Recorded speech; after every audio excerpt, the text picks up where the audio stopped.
two high-level competitors.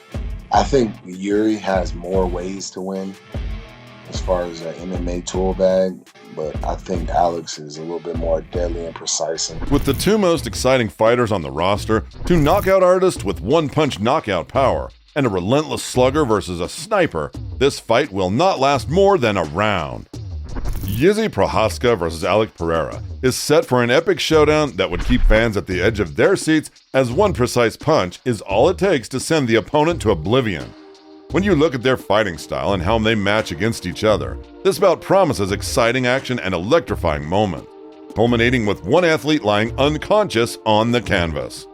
Let's take a closer look into their previous UFC fights, their strengths and weaknesses, and analyze who would be the winner in this fighting spectacle that has the potential to become the Fight of the Year candidate.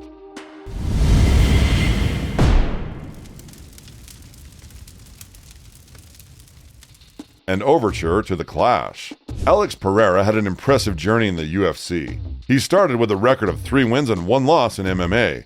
After a rough debut, he worked hard on improving his grappling skills and won 3 consecutive fights. In his UFC debut on November 6, 2021, Pereira faced Andreas Michailidis, a skilled opponent with a BJJ black belt. Although Michailidis used his grappling to control Pereira, grabbing Poaton's legs could be hardly called salvation, when Pereira went airborne with a knee, sending Michailidis to the Shadow Realm. In his second UFC bout, Pereira fought Bruno Silva, another BJJ black belt and knockout artist. Pereira outperformed Silva and the fight went to the judges, with Pereira declared the winner. Next on the list was Strickland, the current UFC middleweight champion. Pereira launched his nuclear left hook to cut Strickland's brakes off. The title fight took place on November 12, 2022, against Israel Adesanya, his bitter rival and nemesis. Adesanya had the upper hand for most of the fight, but in the 5th round, Pereira made a dramatic comeback, unloading torpedoes that led to his victory and the middleweight championship. A rematch between Pereira and Adesanya was scheduled for April 8, 2023. After a closely contested first round, Pereira suffered a loss. After his success at middleweight, Pereira moved up to light heavyweight and faced Jan Blachowicz. Pereira's striking skills dominated the match, leading to a victory and moving him closer to becoming a 2-division champion. However, becoming a 2-division champ is not a walk in the park, as he is about to face one of the scariest strikers the UFC has ever seen. Jiri Prochazka's journey to this fight has been nothing but impressive. With an impressive record of 26 wins and 3 losses, along with 25 confirmed wins, Jiri was all set to test his skills in the UFC. When the big league beckoned, he didn't think twice. On July 12, 2020, Jiri made his UFC debut against Volkan Ozdemir, a former title challenger who had recently defeated some tough opponents. Jiri initially underestimated his opponent, but he quickly recovered and fought back fiercely. In the first round, the two fighters engaged in an intense brawl, giving us a taste of what was to come. Early in the second round, Jiri pulled off a fantastic high kick that rocked his opponent. He seized the opportunity, and a simple 1-2 combo was all that it took to secure a legal victory. This win earned Jiri his first Performance of the Night bonus. He didn't have any warm-up fights and was thrown into the mix, facing Dominic Reyes, a top contender who had previously defeated notable fighters. Their match saw Jiri dominating Reyes in a one-sided pounding. In the second round, the fighters went all out, resulting in a fierce battle. Jiri managed to land a powerful counter left, sending Reyes to the canvas. Despite a guillotine attempt from Reyes, Jiri continued to deliver ground and pound strikes. Jiri's spinning elbow in the third round sealed the deal, winning them Fight of the Night and another Performance of the Night bonus. Jiri made history by earning a title shot after just 2 fights, thanks to his impressive victories over former title challengers. He faced Glover Teixeira, a seasoned MMA veteran and Brazilian Jiu-Jitsu black belt, on June 11, 2022 for the UFC light heavyweight title. Teixeira took the fight to the ground where he had the upper hand, but Jiri displayed excellent defensive skills and eventually got the fight back on its feet. The bout featured intense exchanges with Teixeira targeting Jiri's liver and taking him down several times. In the second round, Jiri landed a knee that hurt Teixeira, leading to a ferocious slugfest. The third round saw Glover forced to battle on his opponent's terms as Jiri delivered damaging blows. They went through a series of takedowns, scrambles, and submission attempts, making it to the 5th round. Teixeira surprised Jiri with a big right hand and a guillotine attempt. The fighters continued to exchange heavy blows and takedowns. In the end, Jiri managed to secure the neck, forcing Teixeira to tap out. In a thrilling fight, Jiri Prochazka became the UFC light heavyweight champion in 2022, which turned out to be recognized as the fight of the year. Like the video so far? Please make sure to knock out that subscribe button. None of these athletes asked to be in this position. They earned it by giving their fellow fighters free tickets to the Dead Sea. Locking two skilled strikers in the octagon, a sniper precise puncher versus a vicious brawler leads to the question: who would win this epic showdown? On one side, we have Alex Pereira, an elite kickboxer who sticks to the fundamentals and never does anything reckless, but continuously calculates his shots with a cautious approach. On the other side, we have Prochazka, with an opposite approach to his fights, with a very awkward and unpredictable fighting style of charging forward, diving headfirst into a slugfest. The first thing that needs to be pointed out is Jiri's layoff versus Pereira's activity in the game. The Czech fighter suffered a severe shoulder injury, and he's been out of the octagon for over a year. Shoulder injuries are bad because they compromise your strength and punching power, and we've seen before what negative impact they have on a fighter upon his return.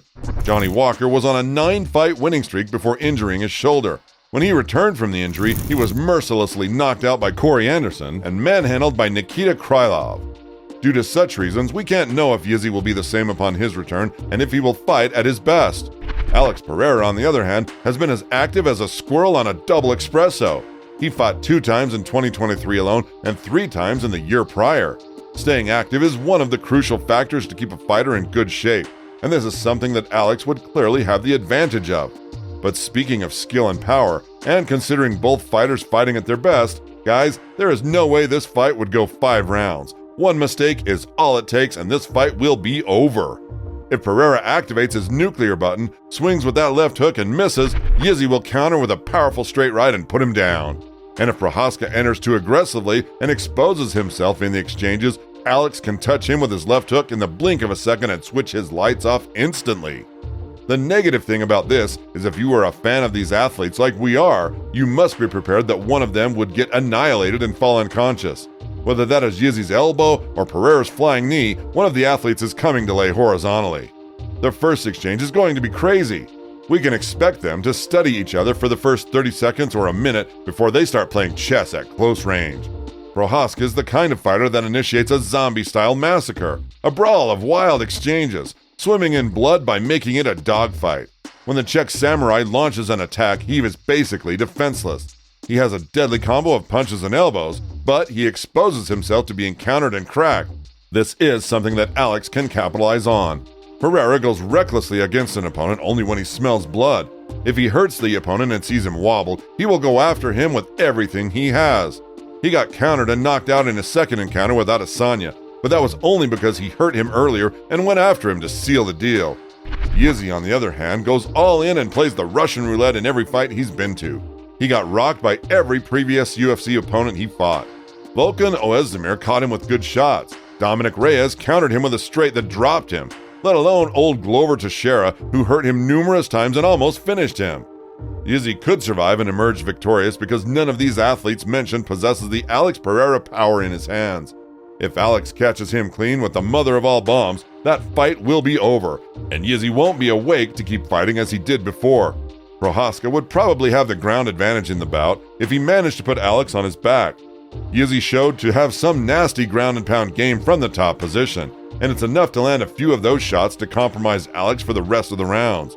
Submitting him would be a hard pill to swallow, considering how well he defended against a BJJ black belt like Jan Blachowicz, who had his back for a long time and couldn't pull off a submission. Pereira's submission defense is on point, but that doesn't make him unpenetrable against a rain of ground and pound shots. The safest and most effective approach that Alex would have here is targeting Jiri's lead leg. The Brazilian is known for his vicious leg kicks that compromised the previous opponents he fought. Blachowicz is known to be immune to leg kicks due to being a great leg checker, but nevertheless, Alex was destroying his legs, which means there is no proper answer to those attacks. Adesanya's defense is also on point, but Alex was chopping his legs too, provoking him to disrupt his game. Jiri tends to get heavy on his lead leg, which can be an easy undefended target for Alex, who can chop that front leg all night long. Pereira can use this technique to anger the Czech samurai, who would be provoked to go all in a heated exchange, where Alex would activate a missile and end the show with his left hook. The outcome of this epic showdown remains uncertain, but based on their respective attributes and the potential impact of Izzy's layoff, it's conceivable that Alex Pereira may have the edge in what promises to be a close and explosive battle. UFC 295 is undoubtedly a must-watch event for MMA fans, as one precise punch could determine the victor in this electrifying contest. And what do you guys think? Will Pereira's kickboxing be too much for Izzy to handle, or do you believe Prochazka's relentless pressure will be crucial in this bout? Share your thoughts in the comments, smash that like button, and subscribe to help us reach 1,000 subscribers and keep the excitement going in the octagon.